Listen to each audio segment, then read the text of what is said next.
আমার ৪৫ বিঘা কৃষি সম্পত্তি আছে, বাজারে বড় একটা মার্কেট আছে। আমি সিদ্ধান্ত নিয়েছি সাদিয়াকে আমি সম্পত্তির ভাগ দেব না, একটি কানা করিও না। আব্বা তোমাকে খুঁজছিল? আব্বা হঠাৎ আমাকে কেন খুঁজবেন? সেটা তো আর আমি জানি না, কিন্তু তুমি কই গেছিলা? এই যে এটা সংগ্রহ করতে।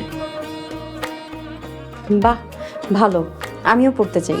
মাশাআল্লাহ, পড়বে পড়বে, জানবে, শিখবে। আচ্ছা, তোমাকে একটা কথা বলি, তুমি তো ছোটবেলা থেকেই নামাজ পড়ো, রোজা রাখো, পর্দা করো, তাই না? কখনো কখনো মনের তাগিদে পড়তাম, আবার কখনো কখনো আব্বা আমার ধমকে পড়তাম। কিন্তু এখন তো তোমাকে ধমক দেওয়ার কেউ নেই, তাগিদ দেওয়ারও কেউ নেই। এখন আমি নামাজ পড়ি ভয়ে, আল্লাহর ভয়ে। আল্লাহ আমাকে দেখছেন। মাশাআল্লাহ, আল্লাহ তোমার সমস্ত ইবাদত কবুল করে নিক, আমিন। কিন্তু ফয়সাল, তুমি এখনো নামাজের প্রতি উদাসীন। তোমাকে আরো সিরিয়াস হতে হবে, তোমার নিজের মঙ্গলের জন্য, আখিরাতের কল্যাণের জন্য। আমি সাধ্যমতো চেষ্টা করছি। আল্লাহ তোমাকে কবুল করুক। আমিন। শোনো, সকালে আব্বার সাথে কথা বলে নিও। আচ্ছা, ঠিক আছে।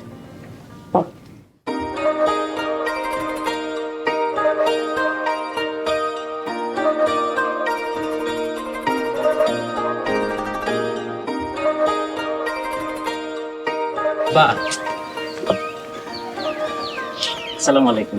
ওয়ালাইকুম সালাম। কি ব্যাপার, প্রতিদিন তো আমার সাথে মসজিদে আসে, আজকে হঠাৎ আমাকে ছাড়া আসলে, নাকি আমার কথা ভুলে গেছো? না না আব্বা, আপনার দেরি দেখে আমি একাই চলে গিয়েছিলাম। ও, এই জন্য আমি এক রাকাত মিস করছি। আচ্ছা আব্বা, আপনি নাকি আমাকে খুঁজছিলেন? হ্যাঁ, তোমাকে একটা কথা বলবো। জি আব্বা, বলেন।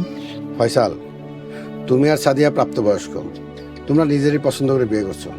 মেনে নেওয়া না নেওয়া আমার কিছুই আসে যায় না। আব্বা, আপনার মেনে নেওয়া না নেওয়াটা আমার কাছে ইম্পর্টেন্ট না হলেও সাদিয়ার কাছে অনেক বেশি ইম্পর্টেন্ট। মনে করো আমি তোমাদের বিয়ে মেনে নিয়েছি, আমি একটা কঠিন সিদ্ধান্ত নিয়েছি।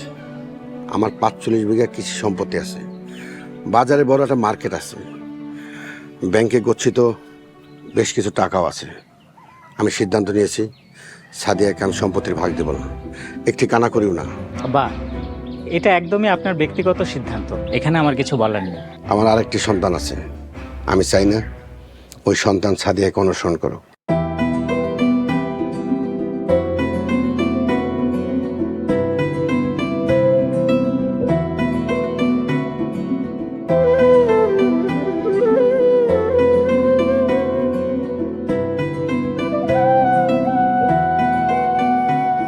আব্বা এই কাজটা কেমনে করতে পারলো, আমি ভাবতেই পারতেছি না। আচ্ছা, উনার সম্পত্তি উনি যাকে খুশি তাকে দেবেন, এতে কান্নাকাটির কি আছে? ফয়সাল, আমি সম্পত্তির জন্য কান্না করতেছি না, এখানে সম্মানের বিষয়টা জড়িত। আচ্ছা, কিভাবে? আমি বাবার মন থেকেই উঠে গেছি। এখন আমি নামে মাত্র এই বাড়ির মেয়ে, অধিকারহীন। নিজেকে এই বাড়ির পালক সন্তান মনে হচ্ছে। আচ্ছা, আমরা তো ধরেই নিয়েছিলাম যে আব্বা আমাদেরকে মেনে নিবেন না, তো আগে যদি মেনে না নিতেন তখন? তারপরও মনে তো হতো যে আমি এই বাড়ির মেয়ে। এখন তো মন মানছে না। ফয়সাল, চলো আমরা কালই ঢাকা চলে যাব। না না, কালকে কেন, আজকেই যাই, এখনই চলো। কি বলছো তুমি? কেন, আব্বাকে বোঝাতে হবে না যে তার আচরণে আমরা কষ্ট পেয়েছি? হ্যাঁ, সম্পত্তি আদায় করতে হবে না? কি করব, কিছুই বুঝতে পারছি না। শোনো সাদিয়া, আব্বা না হয় আমাদের সঙ্গে নির্দয় আচরণ করেছেন, এটা তার ভুল। তো তার ভুলের জন্য আমরাও ভুল করব, আত্মীয়তার সম্পর্ক ছিন্ন করব? ফয়সাল, তুমিই বলো আমি কি করব? আমি তো খুব কষ্ট পেয়েছি। আচ্ছা তুমি ভাবো, এই দুনিয়া কয় দিনের? সর্বোচ্চ 70-80 বছর। এই অল্প কিছু দিনের জন্য আমাদের কত সহায় সম্পত্তি, আরো কত কি চাই। অথচ পরকালের যে অনন্ত সময়ের দুনিয়া আমাদের সামনে পড়ে আছে, তার জন্য আমরা কি করেছি সেটা একবারও ভাবি না। শোনো সাদিয়া, আত্মীয়তার সম্পর্ক ছিন্নকারী জান্নাতে প্রবেশ করবে না, সে বড় গুনাহগার।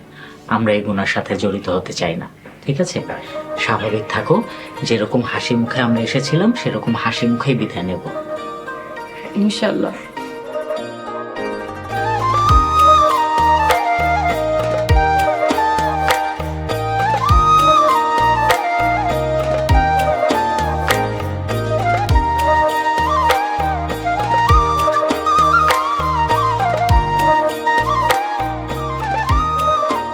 মারে, তোর তোর বাবা রাগের মাথায় এই কথা কয়ে ফেলাইছে, দেখবি কয়দিন পরে সব ভুলে গেছে।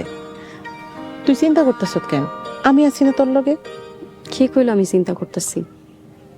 একটু কষ্ট পাইছিলাম, ফয়সালের কথায় মনে হয় সব কষ্ট দূর হয়ে গেছে। বিশ্বাস কর, তোর বাবার এই কথায় আমি নিজেও কষ্ট পাইছি। শোন, তুই এই বাড়ির বড় মাইয়া, সম্পত্তির অংশ তুইও পাবি। আপা, তোমার রাইখা আমি সম্পত্তি চাই না।